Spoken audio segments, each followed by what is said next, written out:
guys, sa mapagpalang araw sa inyong lahat, meron tayong isang reaction video dito sa UNTV.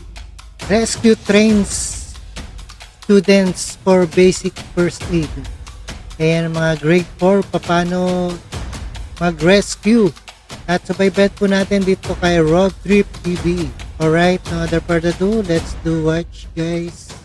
Their training Alright, for elementary and high school students on basic first aid and support training.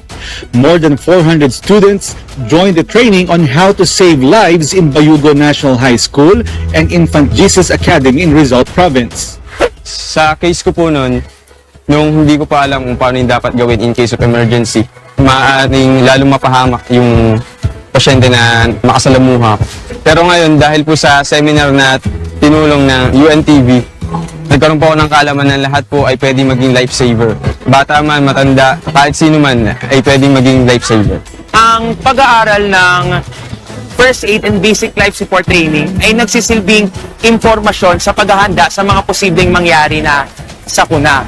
Walang pinipili ang sakuna at ito ay pag-udyok sa atin na dapat tayo maging handa dahil ito talaga ay malaking bagay. Nabigyan ako ng kalakasan na mas maging handa sa mga posibleng mangyari na sakuna. While the Supreme Student Government officers of Mandawi City Central School in Cebu Province were joined by their teachers in another first aid training.